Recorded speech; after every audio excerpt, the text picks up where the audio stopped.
we have enough money to fund our programs. Why can't we tap on that? Keep pesa go out. But you know, allow me to pack. I know the issue of financially mortal. but just one Your thing, parking is going to be you full. see, Parking is already one thing with giving out, you will make sure that hiyo kitu you have umetoa is being used the way you want. Imagine the way mimi sasa niko na pesa yenu and this is what we agreed. I'm so sure in my mind you guys mko na power ya kuingia ground kahindi. Tell us where the money is. You cannot wake up and go to the alley with our money. So you see now you will hold me accountable and of course I'll have to do what we are doing. But again, I'm getting you back to the issue of trust. Yeah. Are you can we trust each other that when we do this we are going to do greater things? I love it. Okay. All right, we'll pause that conversation. I'll make a whole podcast so that we talk about money because money is a very ni power. Yeah. Pesa ni power, na? All right. Feeding the nation. We've talked about everything, but at the end of the day, the reason we want the green economy to come up is because we want food on our tables. No matter how safe and clean our cities are, if we do not have food on the table, then that will not work. Yeah. And I think climate touches a lot on food production, food security, the food systems. And let's just take a few minutes, maybe 10, and then we now take it all to the upcoming elections. Let's take a few minutes to talk about food and just look at climate change and its impact on the food systems. And so, are we seeing any impact, or are we seeing how climate change is affecting food security? Are we feeling it, or it's not happening? Yeah. Panga. Thank you. Climate change is real and it's impacting the food systems very, very seriously and at a very fast rate. And at some point, I don't think, maybe at some point we might need to start manufacturing food and stop growing. It might not be tenable anymore. Because I remember even from where I come from, when I was young, we could just plant vegetables and without watering them, we would harvest. But today you need to water them. That tells you that even rainfall has reduced, temperatures have gone high. That's why we're experiencing floods. That's why we're experiencing prolonged droughts, and all that is affecting the food system in general. So the solution to this, and I would really applaud, I think Kenya, we are taking it up quite well. Climate smart agriculture. That is the way to go. Reducing the resources that we need to produce food. It is simply that way. If you needed 10,000 liters of water to have maize produced in 1 acre, then you cut it down to 5,000 liters of water, for example. Climate smart agriculture is the solution because, as I've said, it reduces the input and then tends to increase the output. And that is the solution, because since the climate is changing and our weather patterns are obviously changing, then we cannot keep doing things the same way. So we need now to introduce concepts of urban agriculture, for example, and such kind of things. And that way I believe probably if it picks well in Kenya, then we have a solution. We might not really need to manufacture food, but we adapt and make sure that we adapt to the situation as we find a solution to also climate change. Yeah. I like the you're bringing up the growing of food, because in Kenya, data shows that the average age of a farmer is 60 years, 62? About 60 to 65 there. 60 to 65 years. The young people as farmers. Do we think, Johnson, do we think young people can lead agriculture and innovation? Young people can. Factors held constant. Let's assume if there was no climate change. By the mere fact that our population has been growing, then it means over the years our resources have also become a little bit squeezed. So it means there is need for us to think of innovative ways of going about these limited resources to accommodate our rapidly growing population. Now, to make it worse, today we have climate change. Weather patterns have changed. You make your farm ready, you plant your maize. When it gets nearer to harvesting, there is flood or there is drought. How do you go about this? So then this now brings ways of us trying to cope up with this. And a strength that I've seen most of us young people have is on technology and innovation. For me, I've always defined technology as the level of know-how. Especially the younger generation, they grasp a lot of things at the same time. They are tech savvy. So it means when they are going about agriculture, they're able to also include technology, also include innovation. But the missing link, because I also love the fact that you've been able to point it out. When you talk about agriculture, being the backbone of this country, most of our people doing agriculture in this country are 60 to 65 years. We are the young people.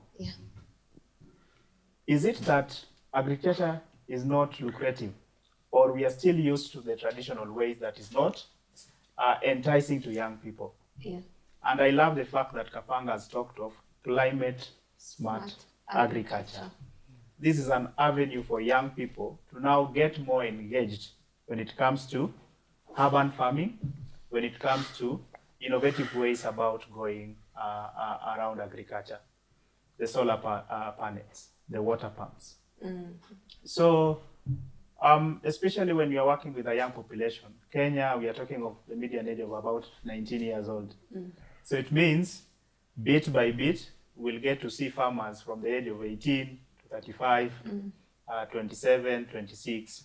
So it's something that we are also taking up as time is also going. And as more young people are seeing, there is need for us to also invest in agriculture. But there are more efforts that the government should also put in place. How do we go about land rights, land issues? Because imagine the 65-year-old, most of them inherited the pieces of land they have. Imagine an 80-year-old or a 60-year-old not being able to donate that piece of land to a young person today who does not have the capacity to buy that piece of land. So it also trickles down to how do we go and how do we navigate our way around the land rights issues. Because when you talk about young people, we equally have young people that are women. In some communities in Kenya, they are not allowed to, women are not allowed to own land. So how do you talk about enticing young people to engage in agriculture, yet you've not sorted out some of these processes like land rights? So in a nutshell, as I'm going to also throw it back to you, it is a space that is really coming up so well. I've seen a couple of young people taking it to a much higher level because of technology. There has been so much innovation. I've seen a couple of innovations in Kajiado. I've seen a couple of innovations in Turkana, an area you would have never thought maize would be planted. Today, some of those areas are planting maize. So it's a matter of us being aware of the time we are in, taking advantage of the technology we have, and at the same time also incentivizing young people to get into agriculture. The last thing, also questioning our education system.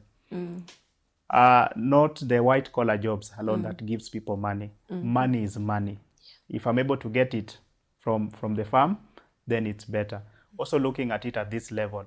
When you're talking about agriculture, there are several processes. There's what you're able to do at the farm. There's what I'm able to do here, maybe in form of marketing, maybe in form of processing. So when you're able to unpack agriculture at that level, then you'll find avenues where young people would be interested to get into it more and find ways on how they are going to thrive. Thank you. I really like the concepts you're bringing on board, especially access to land. I was in Kitui last year, and there's a very young girl who is, and Kitui is the dry part of Kitui, very dry. The sun hits you, and you're wondering, hey, hapa ni wapi? And in the middle of that dry land, there's a girl who has a green farm. She has planted oranges. She has tree seedlings. She has just so many things over, like, I think 2 to 3 acres of land. And the reason she was able to do that is because her father was able to tell her, come, and if you want to do this, I will give you this piece of land because I'm not using it.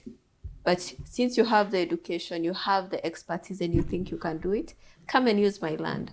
She got that access to land. And I think that's one of the challenges that young people have in terms of getting into agriculture. Access to spaces and land, I think, is such a major issue. And thank you for bringing that up. Now, I was to ask, what support do young farmers need? And I think Johnson had begun answering that question, but I'm going to bring it back also to Njeru. And I think you can continue that conversation, and we can see what more support do you think young farmers would need for us to really say the average age of a farmer in Kenya is 23 years old from 60. I think I would be very biased if I don't acknowledge the efforts put in place to ensure that young people are looked into, especially when it comes to TVETs, whereby learning has now been taken to the youth, just right where they are. That is commendable, and I think we all need to acknowledge that is happening. I was looking at a company that is advancing technology to ensure that young people can be involved.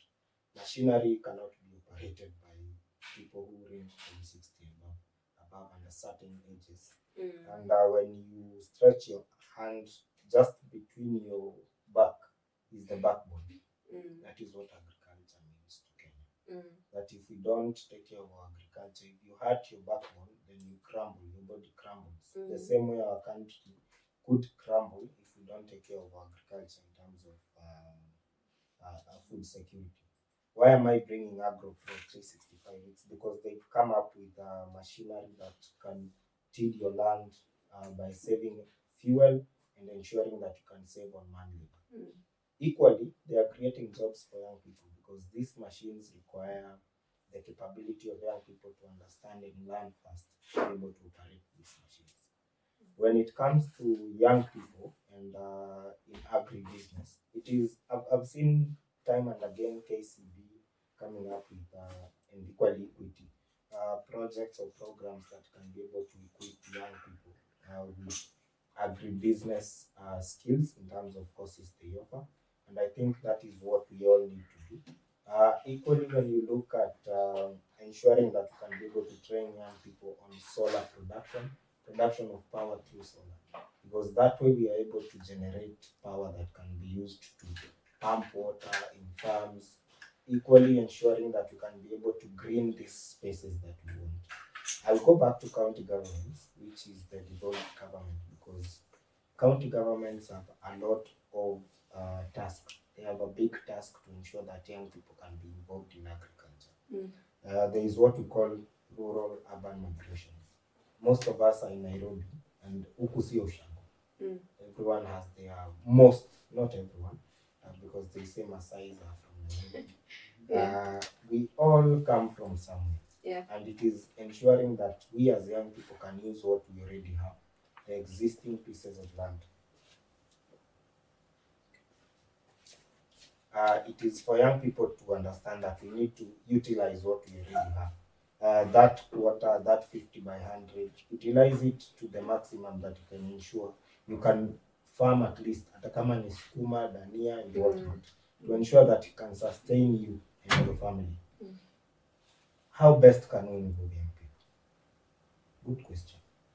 Because the question that it begs is how is it already being done? And is it sustainable? Is it effective enough?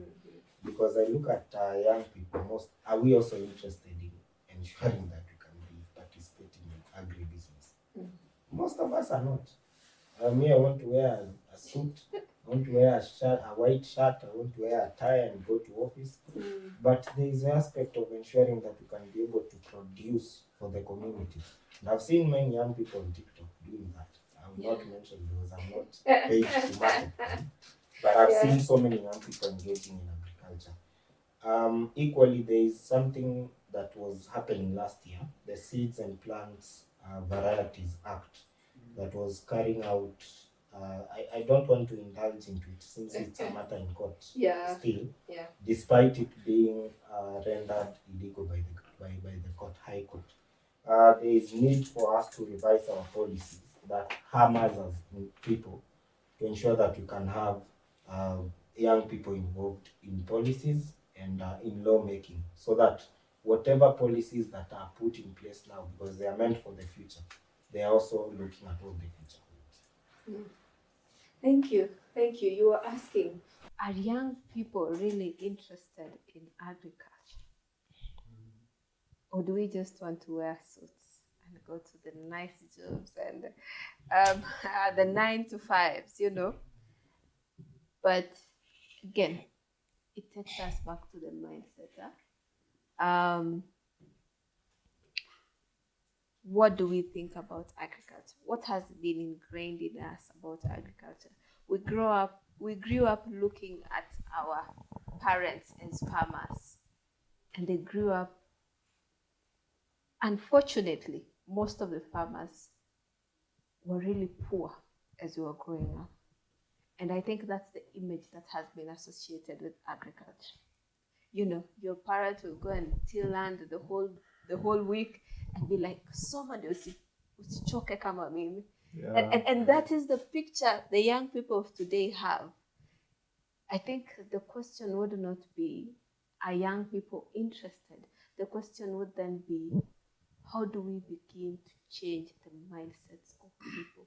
How do we incentivize this agricultural space?